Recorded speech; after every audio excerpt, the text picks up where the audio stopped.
Welcome back to the channel. If you're new here, I uncover the creepiest true stories from Australia's forgotten places, stories that are strange, dark, and often completely unexplained. Today, we're heading deep into Victoria's high country, to a place that looks like a postcard but hides a history that's anything but peaceful. This is the story of Mount Buffalo and the secrets buried beneath its snow. Chapter 1: The Haunted Heart of Mount Buffalo. Mount Buffalo is one of those places that feels like it shouldn't be creepy. Perched in Victoria's alpine region, it's a granite plateau surrounded by sweeping valleys, wildflowers, and crisp mountain air. Families come here to hike, ski, and take in the views from the Horn, the highest point on the mountain. But if you ask the locals, especially the ones who've lived here for generations, they'll tell you that Mount Buffalo has a dark side. And it all seems to center around one building, the Mount Buffalo Chalet. Built in 1910, the chalet was once a glamorous alpine resort, the kind of place where honeymooners sipped cocktails in the lounge and children played croquet on the lawn. It's the oldest and largest timber building in Australia's alpine region, and for decades it was the crown jewel of mountain tourism.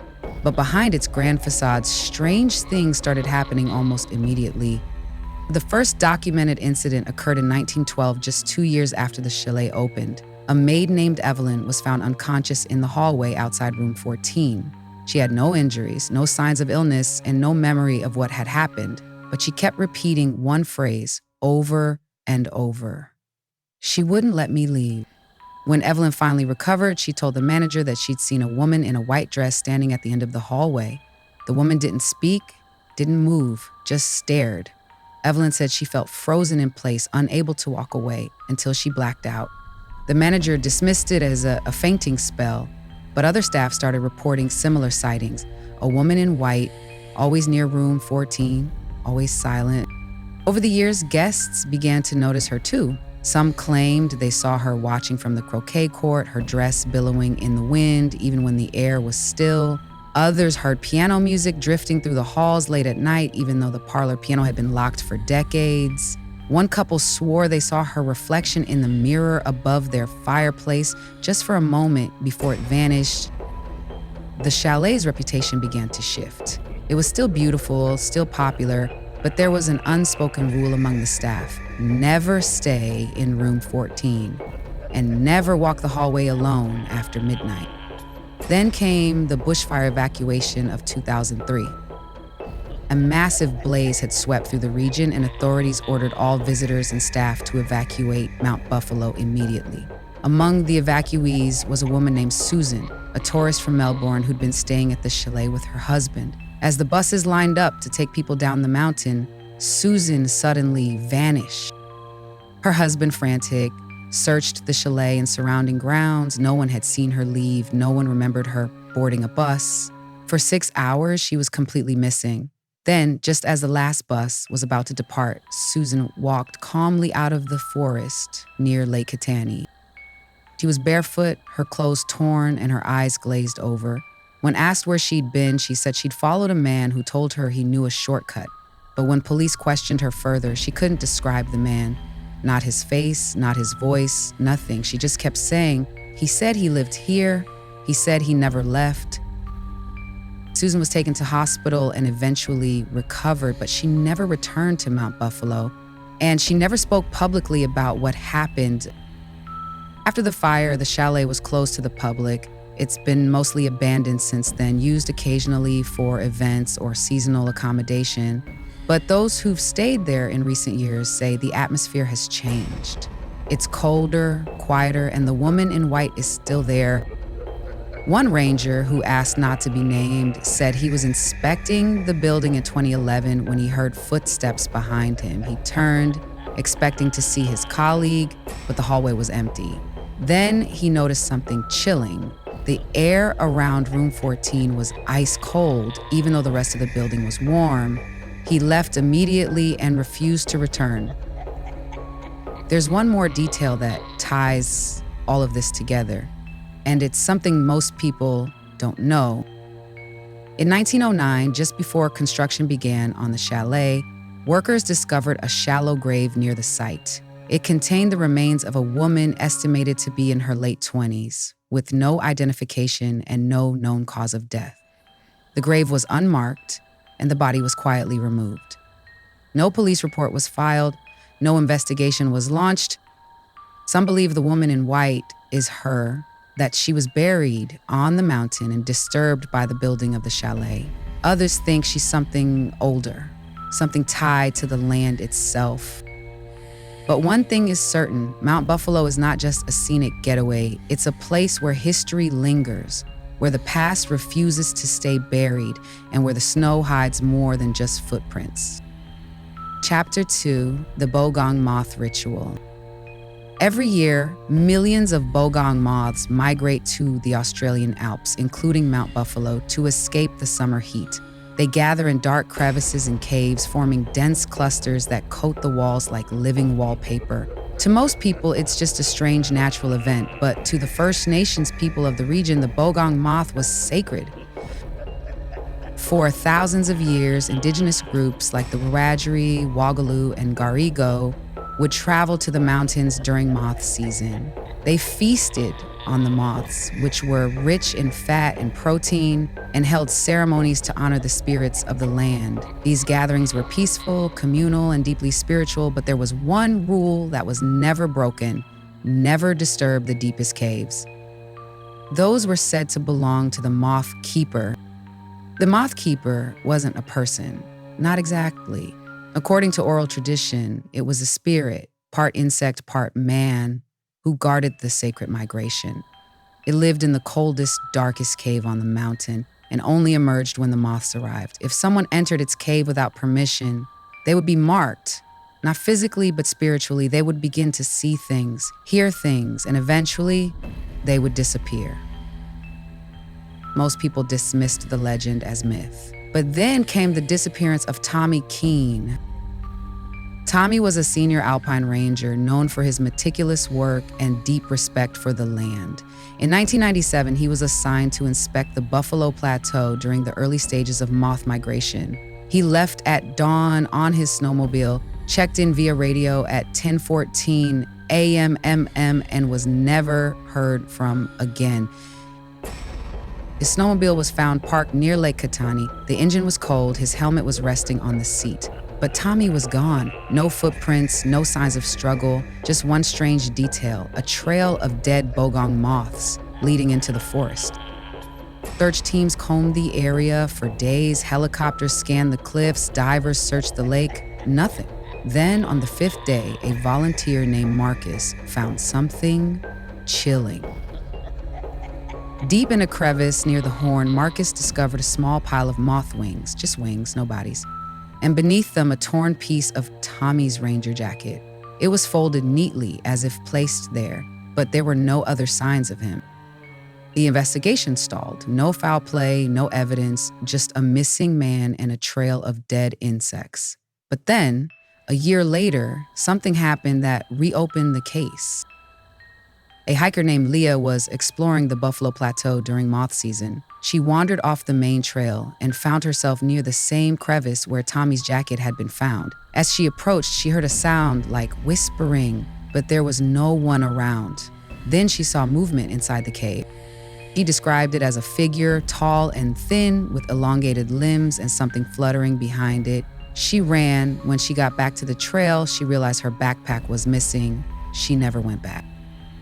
Leah's account was dismissed as stress-induced hallucination, but she wasn't the only one. Over the next decade, at least 6 other hikers reported seeing a similar figure near the caves during moth season. Some described it as insect-like, others said it looked human but wrong, too tall, too quiet, too still. One man claimed it followed him for hours, always staying just out of sight. Then came the ecological anomaly.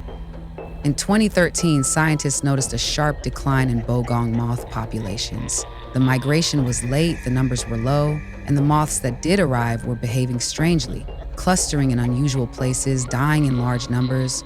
Researchers blamed climate change. But one entomologist, Dr. Helen Rourke, had a different theory. She believed the moths were avoiding something. She had studied their patterns for years and noticed that the caves near the horn were completely empty, not a single moth. She published a paper suggesting that an unknown environmental factor was repelling them, but privately, she told colleagues she thought it was something else. She called it the disturbance. According to Dr. Rourke, something had changed in the ecosystem around Mount Buffalo, something that disrupted the moth's ancient migration. She didn't say what, but she did mention Tommy Keene and the legend of the Moth Keeper. In 2017, a new ranger named Alex was assigned to monitor the plateau during moth season. He'd heard the stories, but didn't believe them. On his third day, he found a small cairn near the horn, one that wasn't on any map. Inside, wrapped in wax paper, was a journal. It was Tommy's. The journal was weathered, but intact. Most of the entries were routine notes about trail conditions, wildlife sightings, and weather patterns. But the final pages were different.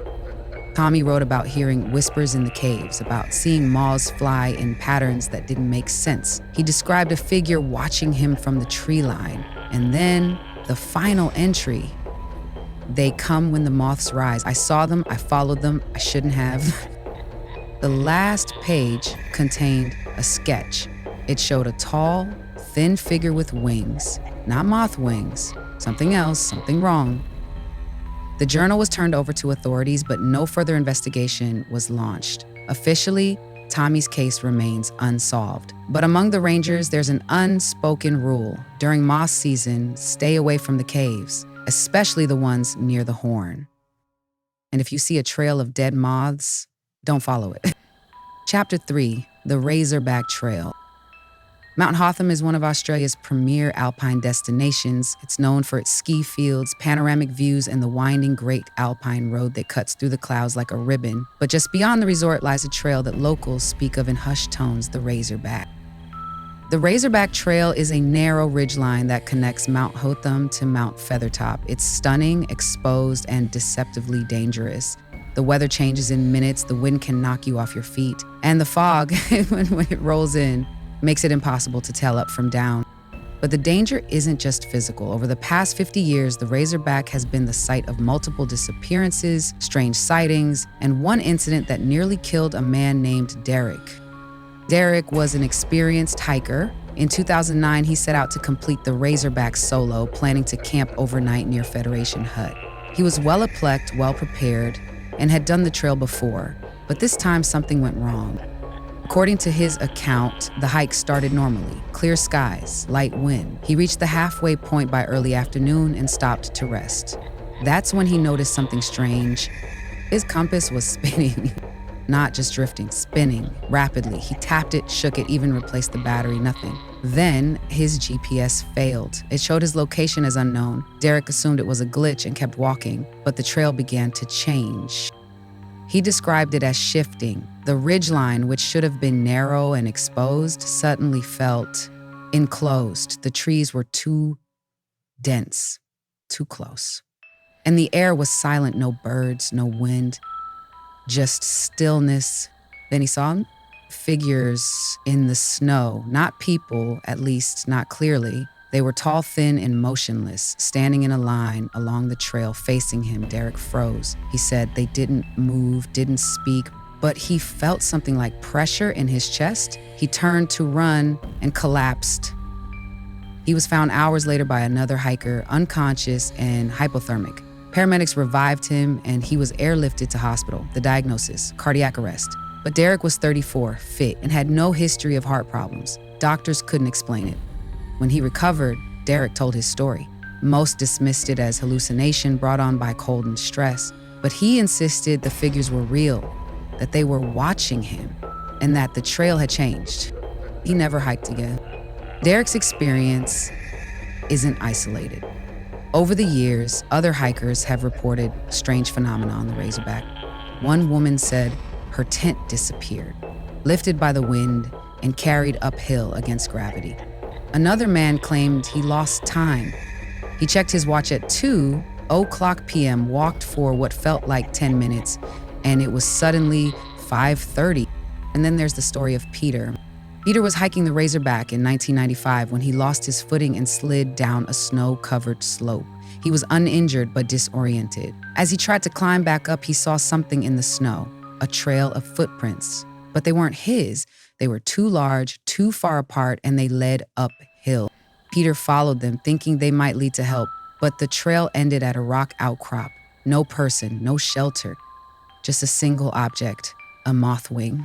He pocketed it and eventually found his way back to the trail. When he showed the wing to a ranger, they were confused. Bolgong moths don't typically migrate to Mount Hotham. Their caves are concentrated around Mount Buffalo. The wing shouldn't have been there. Peter still has it. He keeps it in a glass case and swears it's a warning. There's a theory among locals that the Razorback isn't just a trail, it's a threshold. That something about the geography, the altitude, or the history creates a kind of thin place where reality bends. Some believe it's connected to the legends of Mount Buffalo, that the same forces haunting the chalet and the Moth Keeper's cave extend eastward following the ridgeline. There's even a story, unconfirmed, about a hidden cave system beneath the mountains, that Mount Buffalo and Mount Hotham are connected underground, that the figures seen in the snow are guardians of that passage. It sounds impossible, but then again, so does a compass spinning without cause. A tent flying uphill, a healthy man collapsing from fear. The Razorback Trail remains open. Hikers still walk it every year, but if you ask the rangers, they'll tell you, stay on the path. Don't hike alone. And if the fog rolls in, turn back, because once the trail changes, it doesn't always let you leave. Chapter 4, The Ghosts of Hotham. Mount Hotham is known for its snowfields, alpine lodges, and sweeping views of the Victorian Alps, but beneath the surface of this winter playground lies a legacy that's far older and far darker than most visitors realize. To understand the hauntings of Hotham, you have to go back to the mid-1800s to a man named Charles Hotham. Charles Hotham was the lieutenant governor of Victoria during one of the most turbulent periods in Australian history. He's best known for his role in the Eureka Rebellion, a miners' uprising in Ballarat that ended in bloodshed. Hotham's administration was blamed for the violence, and though he died in office in 1855, his name lived on. Towns, streets, and even mountains were named after him, but not all of them kept the name. North Melbourne was originally called Hotham. After the rebellion, locals pushed to change it, wanting to distance themselves from the man they saw as responsible for the massacre. The name was erased from maps, signs, and public buildings. But some say it wasn't enough, because Hotham's legacy didn't die, it moved. In the decades following the rebellion, strange reports began to surface from the alpine region that now bears his name. Cold spots in summer, whispers in empty cabins, apparitions dressed in 19th century clothing, seen wandering the snowfields at dusk. One of the earliest accounts comes from 1892, when a surveyor named Malcolm was mapping the area near what's now Hotham Heights. He camped alone for 3 nights. On the second night, he woke to find his tent unzipped and his boots missing. He searched the area and found them neatly placed on a rock outcrop, alongside a rusted pickaxe that hadn't been there before. Malcolm returned to town and reported the incident. Locals told him about the Eureka Men, ghosts of miners who were said to roam the mountains, searching for something they lost. Some believed they were looking for justice. Others thought they were looking for gold. But the sightings didn't stop. In the 1930s, a group of skiers reported seeing a man standing motionless on a ridge above their lodge. He wore a long coat and wide-brimmed hat and didn't respond when they called out. When they approached, he vanished. The snow where he'd stood was undisturbed. In 1978, a family staying in one of the Hotham Gardens flats claimed their daughter was speaking to someone who wasn't there. She described him as a man with a shiny badge and a sad face. She said he told her stories about a place called Ballarat and that he was sorry for what happened. The parents dismissed it as imagination until they found an old coin under her bed. It was dated 1854, the year of the Eureka Rebellion. Then there's the case of the ski patrol incident. In 1993, a patrol officer named Grant was responding to a distress call near the summit. He found no injured skier, no signs of a fall, just a single set of footprints leading into the trees. He followed them for nearly a kilometer before they stopped. Not faded, not scattered, just stopped. Grant turned back but couldn't find the trail. His radio failed, his compass spun. He wandered for hours before stumbling onto a service road. When he returned to base, he was pale and shaking. He said he'd heard voices, not yelling, not crying, just talking, calmly, like a meeting. He never worked the summit again. There's a theory that the ghosts of Hotham aren't tied to the mountain itself, but to the name. That when North Melbourne rejected Hotham, the legacy shifted. That the spirits of the rebellion followed the name to the high country and settled in the snow. Is a strange idea, but it fits the pattern. Cold spots in warm weather, historical artifacts appearing without explanation, apparitions dressed in 1850s clothing, and always the same feeling, regret. Some believe the hauntings are a kind of echo, that the trauma of the Eureka Rebellion left a mark on the land, and that mark was carried to Hotham like a stain. Others think the spirits are trying to tell their story, that they were silenced in life and now speak through the snow. Whatever the truth, Mount Hotham is more than just a ski resort. It's a place where history lingers, where the past walks in boots and coats, and where the name Hotham means more than most people realize. Chapter 5, The Mountains Speak. Mount Buffalo and Mount Hotham sit just 40 kilometers apart, separated by winding alpine roads and deep valleys. To most people, they're distinct destinations. Buffalo for hiking and history, Hotham for skiing and snow. But there's a theory among locals, rangers, and a few fringe researchers that these two peaks are connected in ways that defy explanation. It starts with the caves. Both mountains are riddled with crevices, sinkholes, and underground chambers. Mount Buffalo is famous for its granite boulder formations and hidden caves, many of which remain unmapped. Mount Hotham, though less studied, has its own network of fissures and snow tunnels, some natural, some man-made. But what's strange is how similar they are. In 2011, a speleologist named Dr. Ian Mercer conducted a comparative study of cave acoustics in the Victorian Alps. He found that certain chambers on Buffalo and Hotham produced identical resonance patterns despite being made of different rock types. He called it geological mimicry, but admitted he'd never seen it occur across two separate mountains. Then came the whispers. Multiple hikers have reported hearing voices in the caves, soft, indistinct, and always just out of reach. Some say the voices speak in fragments, others claim they mimic the hiker's own voice, but the most disturbing accounts come from those who visited both mountains. One woman, a photographer named Elise, explored a cave near Lake Katani in 2015. She heard a voice say, "You've been here before," but she hadn't, at least not on Buffalo. A year later, she hiked near Hotham and entered a snow tunnel. The same voice spoke again, "You came back." Lise kept a journal of her experiences. She noted that the caves felt linked, as if they shared a memory. She described a sensation of being watched, not by something in the cave, but by the mountain itself. And there's the story of the twin cairns. In 1999, a ranger named Paul discovered a stone cairn near the Horn on Mount Buffalo. It was small, precise, and contained a folded piece of cloth, possibly part of a ranger's uniform. In 2002, another cairn was found near Mount Hotham's summit. Same size, same construction. Inside was a moth wing. The cairns were never officially connected, but Paul believed they were markers, that someone or something was leaving signs across the peaks. He theorized that the mountains were part of a larger system, not just geological, but spiritual. He wasn't alone. An indigenous elder from the Ngatigo people once told a ranger that the mountains speak to each other, that they were part of a dreaming track, a spiritual pathway that connected sacred sites.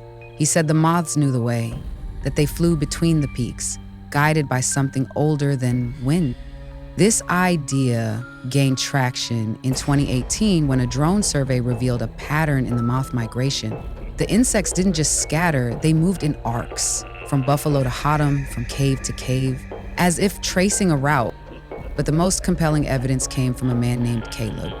Caleb was a geologist and amateur historian who spent years studying the high country. He believed the mountains were part of a forgotten network, places where energy, memory, and myth converged. He mapped out stories, sightings, and geological anomalies and found a pattern. Every major incident in the series, Tommy Keene's disappearance, the Reekoback collapse, the Eureka apparitions, occurred along a rough line connecting Buffalo and Hotham. He called it the spine.